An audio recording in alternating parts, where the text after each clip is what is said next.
Hello everyone. लोक प्रशासन की आपकी क्लास में आप सभी का स्वागत है।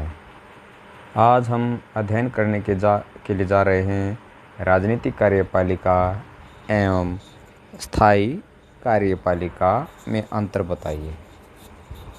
लास्ट क्वेश्चन के अंदर हमने देखा था कि राजनीतिक कार्यपालिका और स्थायी कार्यपालिका क्या होती है। ये कार्यपालिका के प्रकार हैं। राजनीतिक कार्यपालिका को निर्वाचित कार्यपालिका भी कहा जा सकता है, जबकि स्थायी कार्यपालिका में सभी प्रशासनिक अधिकारियों को शामिल किया जाता है। राजनीतिक कार्यपालिका निर्वाचित होती है, लोगों के द्वारा उनका चुनाव होता है, लोगों के प्रति वो उत्तरदायी होते हैं। यानी कहने का मतलब है, यदि कोई भी कार्य किया जाता है तो उन्हें उस कार्य के लिए लोगों को जवाब देना पड़ता है, जबकि स्थायी कार्यपालिका में ऐसा नहीं है। राजनीतिक कार्यपालिका या राजनीतिक या सरकार आती जाती रहती हैं, लेकिन स्थायी कार्यपालिका यानी प्रशासनिक अधिकारी के ऊपर इसका कोई भी अंतर या फर्क नहीं पड़ता। चलिए अध्ययन करते हैं राजनीतिक कार्यपालिका एवं स्थायी कार्यपालिका के बीच अंतर का। प्रत्येक देश में चाहे वहाँ कैसी भी शासन व्यवस्था क्यों न हो, दो तरह की कार्यपालिका पाई जाती है। एक राजनीतिक कार्यपालिका तथा दूसरी स्थायी कार्यपालिका अर्थात प्रशासनिक अधिकारी। तो इसमें सबसे पहले जो डेफिनेशन के आधार पर इनके अंतर किया जा रहा है कि क्या राजनीतिक कार्यपालिका है और क्या स्थायी कार्यपालिका है। इसके बारे में हमने पिछले वीडियोज़ में अध्ययन भी किया है। चलिए एक बार फिर से अध्ययन करते हैं, आपको रिमाइंड हो जाएगा, आपको अच्छी तरह से उसकी तैयारी हो जाएगी। तो राजनीतिक कार्यपालिका उस देश की शासन व्यवस्था के अनुसार स्थापित की जाती है। भारत में संसदीय सरकार की स्थापना की गई है। संसदीय सरकार में दो तरह की कार्यपालिका होती है, वास्तविक तथा नाममात्र। राष्ट्रपति नाममात्र की कार्यपालिका का अध्यक्ष है, जबकि प्रधानमंत्री समेत मंत्रिमंडल वास्तविक राजनीतिक कार्यपालिका है। यहाँ हम फिर से एक बार बताना चाहेंगे कि जो राष्ट्रपति होता है वो केवल नाममात्र का कार्यपालक है। वास्तविक रूप से उसकी शक्तियों का प्रयोग करने वाला प्रधानमंत्री और उसका मंत्रिमंडल होता है। कई बार आपसे क्वेश्चन पूछा जाता है कि भारत का मुख्य कार्यपालक कौन है। तो ये क्वेश्चन पूछा जाता तो बच्चे कंफ्यूज होते हैं कि क्या लिखें, राष्ट्रपति लिखें या प्रधानमंत्री लिखें। तो इसमें घबराने की कोई बात नहीं है। यदि सीधा आपसे पूछा जाता कि मुख्य कार्यपालक कौन है तो वहाँ पर राष्ट्रपति लिखोगे। यदि आपसे प्रश्न पूछा जाता है कि भारत का वास्तविक कार्यपालक कौन है और नाममात्र का कार्यपालक कौन है, तो यदि वास्तविक कार्यपालक के अंदर हम प्रधानमंत्री लिखेंगे और नाममात्र के कार्यपालक में हमें राष्ट्रपति लिखेंगे। अमेरिका में अध्यक्षात्मक सरकार होने के कारण राष्ट्रपति अकेला राजनीतिक कार्यपालिका का अध्यक्ष है। इसी तरह राजतंत्र और तानाशाही आदि में राजा अथवा तानाशाह राजनीतिक कार्यपालिका होती है। तो बच्चों आपको कहाँ तक लिखना है, यहाँ तक लिखना है। आगे आपको लिखने की आवश्यकता है। जो 12th क्लास के स्टूडेंट्स हैं स्पेशली उनके लिए वीडियो तैयार की जा रही है। तो जहाँ तक आपको मार्क किया जाता है आप वहीं तक इसको लिखोगे, क्योंकि एक ही एग्जाम्पल काफ़ी है। तो एक एग्जाम्पल हमने यहाँ पे भारत का दे दिया है। अब इसके बाद आगे क्या लिखा है, राजनीतिक कार्यपालिका की नियुक्ति पर का आधार राजनीतिक होता है। यानी वो क्या होते हैं, निर्वाचित होते हैं, उनका चुनाव होता है। उनका कार्यकाल लोगों के विश्वास पर निर्भर करता है। यानी जब तक लोगों के प्रति उनका विश्वास बना रहता है या वो विश्वास में रहते तब तक वो कार्य करते हैं। जब वो उनके खिलाफ अविश्वास प्रस्ताव पारित हो जाता है तो उस प्रकार की कार्यपालिका को हटा दिया जाता है। तो 12th क्लास के जो स्टूडेंट्स हैं उनके लिए इसको लिखने की आवश्यकता नहीं है, लेकिन वास्तविक अध्ययन के लिए आपको ज़रूरी है कि आप इस सभी पॉइंट्स को भी अध्ययन करो। अब आता स्थायी कार्यपालिका, यानी कार्यपालिका की इसके अंदर कौन शामिल है? सभी प्रशासनिक अधिकारी शामिल होते हैं। क्या है इसमें? सभी प्रशासनिक अधिकारी शामिल होते हैं, सभी प्रशिक्षित व कुशल होते हैं। उनका संगठन सोपानिक होता है, यानी उनका स्तर जो संगठन है सोपानिक, यानी पद व्यवस्था होती है।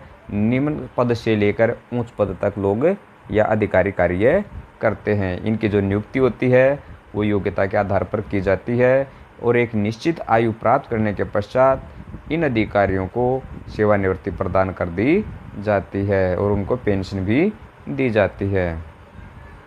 तो इसके अंदर क्या लिखेंगे स्टूडेंट्स? स्थायी कार्यपालिका प्रशिक्षित तथा कुशल असैनिक अधिकारियों का व्यावसायिक समूह होता है। उनका संगठन सोपानिक होता है। उनकी नियुक्ति योग्यता के आधार पर की जाती है। एक बार नियुक्त होने पर वे एक लंबी अवधि तक अपने पद पर बने रहते हैं। उन्हें निश्चित वेतन दिया जाता है तथा पद से सेवानिवृत्त होने पर पेंशन दी जाती है। उनसे अपेक्षा की जाती है कि दलगत राजनीति से दूर रहकर कार्य करेंगे। कहने का मतलब है राजनीतिक दल आते हैं चले जाते हैं, लेकिन उनका इनके कार्यों पर कोई फर्क नहीं पड़ता। सरकारों अथवा व्यक्तियों के बदलने से उनके ऊपर कोई प्रभाव नहीं पड़ता। तो यहाँ तक स्टूडेंट्स लिखेंगे। आगे चलते हैं। इनके बीच में जो अंतर बताया गया है, यद्यपि दोनों में सहयोग ये आवश्यक है कि अकेला यदि हम ये बात सोचने की है, यदि प्रशासन के अंदर और सरकार के बीच यदि तालमेल का अभाव होता है तो सरकार हमेशा असफल होती है। या ये कह सकते हैं यदि प्रशासनिक अधिकारी सरकार का सहयोग नहीं करेंगे तो सरकार असफल हो जाती है और सरकार की किरकिरी होती है। कई बार देखा भी जाता है, क्योंकि यदि अपोजिट पार्टी की सरकार आती है तो वो जो प्रशासनिक अधिकारी है जिस सरकार के अंदर उनकी नियुक्ति होती है, तो वो लोग या वो अधिकारी सरकार के कार्यों में सहयोग नहीं करते। वो हमेशा सरकार को नीचा दिखाने का प्रयास करते हैं, जिससे सरकार की काफ़ी किरकिरी होती है। तो अब हम आते हैं इनके बीच में अंतर। तो फिर भी दोनों में निम्नलिखित अंतर हैं। तो पहला जो अंतर है वो लोक सेवा के अधिकारी विशेषज्ञ होते हैं, मंत्री नहीं। यानी क्यों कहा गया है विशेषज्ञ होते हैं या अपने विषय के जानकार होते हैं? क्योंकि उन अधिकारियों ने इस क्षेत्र में ज्ञान प्राप्त होता है या विशेषज्ञता प्राप्त होती है, जबकि मंत्री ऐसे नहीं है। मंत्री जो कभी ऐसा होता है कि कोई 8वीं पास व्यक्ति होता है, नेता होता है, उसको वित्त मंत्री बना दिया जाता है, या कोई खिलाड़ी होता है उसे रक्षा मंत्री बना दिया जाता है। तो इसके अंदर क्या होते हैं वो विशेषज्ञ नहीं हो पाते। लोकसभा में इसके अंदर क्या लिखा है? लोकसभा में जिस दल को बहुमत प्राप्त होता है उस दल का नेता प्रधानमंत्री बनता है तथा दल के महत्वपूर्ण व्यक्तियों को मंत्रिमंडल में शामिल नहीं किया जाता है और प्रत्येक मंत्री को एक अथवा एक से अधिक विभाग दिए जाते हैं। यानी यहाँ पर एक सोचने की बात है कि यदि एक व्यक्ति है और उसको एक से अधिक विभाग दे दिए जाएं तो वो अपने कार्य को सही ढंग से नहीं कर पाएगा। यानी यदि वो चाहे भी तो विशेषज्ञता यानी निपुणता या कुशलता उसके अंदर नहीं आ सकती। इसलिए मंत्री अपने विभाग के विशेषज्ञ नहीं होते।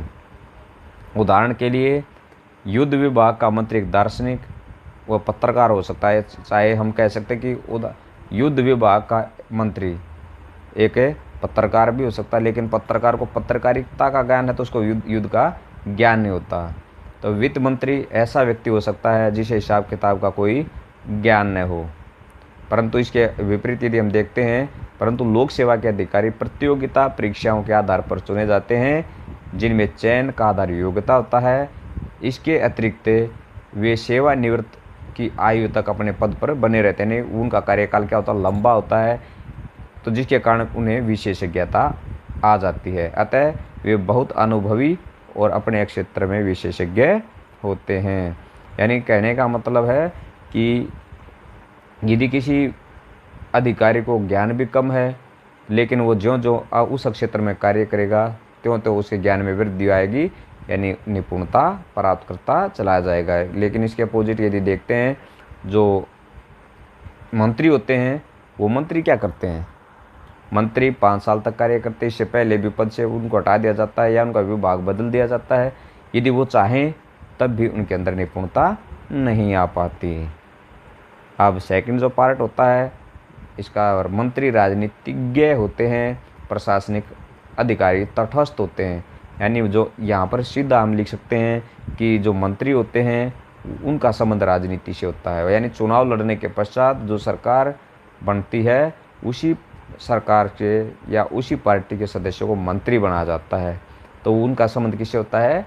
राजनीति से होता है। जबकि प्रशासनिक अधिकारी राजनीति से दूर होते हैं।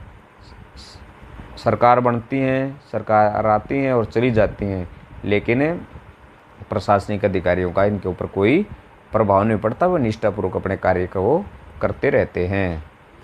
तो क्या है इसके अंदर है? मंत्री अपने दल का प्रतिनिधित्व करते हैं, परंतु प्रशासनिक अधिकारी राजनीतिक दृष्टि से तटस्थ होते हैं, यानी दूर होते हैं। चाहे किसी भी राजनीतिक दल की या राजनीतिक पार्टी की सरकार बने तथा कोई भी व्यक्ति मंत्री विभाग का मंत्री बने, वे अपने कार्य को निष्ठापूर्वक करते हैं। इसके बाद आता है नेक्स्ट जो अंतर है इसका, मंत्रियों का अनिश्चित कार्यकाल, लोक सेवाओं का निश्चित। ये भी नॉर्मली है। इसके अंदर क्या है? अनिश्चित होता है, नहीं कोई कभी भी उनके खिलाफ मंत्रियों के खिलाफ कभी भी अविश्वास प्रस्ताव पास हो सकता है और सरकार गिर जाती है। तो उनका कार्यकाल क्या हो गया? मंत्रियों का कार्यकाल अनिश्चित होता है। जबकि लोक सेवा एक निश्चित आयु में पद प्राप्त करते हैं और निर्धारित आयु के पश्चात उन्हें सेवानिवृत्त या रिटायरमेंट देकर पेंशन पर भेज दिया जाता है। तो अंतर नंबर 3 था ये। नंबर 4, मंत्री नीतियाँ बनाते हैं, प्रशासनिक अधिकारी उन्हें कार्यान्वित करते हैं। मंत्री क्या करते हैं? नीतियों का निर्माण करते हैं। मंत्री नीतियों का निर्माण करते हैं। क्यों करते हैं? क्योंकि उनको लोगों को जवाब देना पड़ता है। वो लोगों के प्रति वे जवाबदेही होते हैं, उत्तरदायी होते हैं, इसी और लोगों के लिए कल्याण के लिए कार्य करने पड़ते हैं। जबकि प्रशासनिक अधिकारी क्या करते हैं? उनको कार्यान्वित करते हैं, उन जो मंत्रियों द्वारा बनाई गई नीतियों को लागू करने का कार्य करते हैं। तो इसके अंदर क्या लिखेंगे? प्रत्येक मंत्री को एक अथवा एक से अधिक विभाग दिए जाते हैं और उस विभाग से संबंध में नीतियों का निर्माण करना मंत्री का कार्य होता है। जो नीतियाँ एक मंत्री द्वारा विभाग के संबंध में बनाई जाती है, प्रशासनिक अधिकारी उन्हें लागू करने का काम करते हैं। इसके बाद आता नेक्स्ट अंतर है, मंत्री उत्तरदायी होते हैं, प्रशासनिक अधिकारी नहीं होते। यानी हमने बार बार ये बात पीछे भी आपको बोली है कि मंत्री किसके प्रति उत्तरदायी होते हैं? लोगों के प्रति उत्तरदायी होते हैं, संसद के प्रति उत्तरदायी होते हैं। प्रशासनिक अधिकारी किसी के प्रति उत्तरदायी नहीं होते। क्या लिखा? वास्तविक प्रशासन का कार्य भले ही लोक सेवा के सदस्यों द्वारा किया जाता है, परंतु इन कार्यों के लिए लोक सेवा का सदस्य नहीं वरन मंत्री ही उत्तरदायी होता है। लोक सेवकों द्वारा तो मंत्रियों के अधीन रहते हुए उनके कार्य के अंतर्गत ही समस्त कार्य किए जाते हैं। संसद और जनता के समक्ष मंत्रियों को ही उत्तर देने पड़ते हैं। तो यहाँ पर आपको विचलित होने की आवश्यकता नहीं है। हम कैसे लिख सकते हैं कि जो मंत्री वास्तविक क्या लिख सकते हैं? मंत्री संसद और लोगों के प्रति उत्तरदायी होते हैं, जबकि प्रशासनिक अधिकारी न जनता और न ही संसद के प्रति उत्तरदायी होते हैं। अब मंत्रियों के पास कई प्रकार के विभाग होते हैं, लोक सेवकों के पास नहीं। सिंपली एज इट इज हम इसको लिख सकते हैं। जानकारी के लिए आपको पता होना चाहिए कि एक मंत्री के पास कई या एक से ज़्यादा विभाग भी हो सकते हैं। फॉर एग्जांपल एट प्रेजेंट की बात करें, हमारे जो स्वास्थ्य मंत्री हैं अनिल विज हैं। गृह मंत्री कौन है? अनिल विज हैं। तो एक से ज़्यादा इनके पास क्या है? विभाग हैं। तो जबकि जो लोक सेवक होते हैं वो उनका संबंध केवल एक ही विभाग से होता है। एक समय में केवल उनके पास एक ही विभाग होता है। एक मंत्री के पास एक विभाग नहीं होता बल्कि एक से अधिक विभाग होते हैं। प्रधानमंत्री कभी किसी भी मंत्री के विभाग में परिवर्तन कर सकता है, इसलिए मंत्री विशेषज्ञ नहीं हो सकते, परंतु अधिकारी एक ही विभाग में कार्य करता है। विभाग में नियुक्ति से पहले उनको प्रशिक्षण दिया जाता है। यदि विभाग बदला भी जाता है तो वह उस विभाग में लंबे समय तक रहता है, इस कारण वह अनुभव तथा ज्ञान प्राप्त कर लेता है। इसके बाद आता है मंत्री को दूसरे बहुत से कार्य करने पड़ते हैं, जबकि प्रशासनिक अधिकारी को नहीं। यानी मंत्री को उद्घाटन में जाना है, विदेशी यात्राएं करनी हैं, जनसभाओं को संबोधित करना है, तो ऐसे बहुत सारे कार्य हैं जो मंत्रियों को करने पड़ते हैं। उनका जो शेड्यूल होता है बहुत बिजी होता है, यदि वो चाहें तब भी विशेषज्ञ नहीं बन सकते। जबकि लोक सेवक होते हैं, जो प्रशासनिक अधिकारी होते हैं, उनको किसी विदेशी यात्रा पे या किसी उद्घाटन पे या किसी मुहूर्त पे नहीं जाना पड़ता। वो सिर्फ अपने काम के में ही लीन रहते हैं और कार्य करते करते ही वो विशेषज्ञता या निपुणता प्राप्त करते रहते हैं।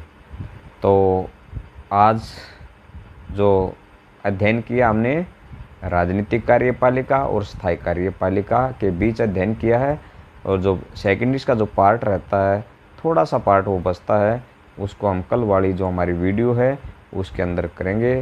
धन्यवाद। आपका दिन मंगल में हो।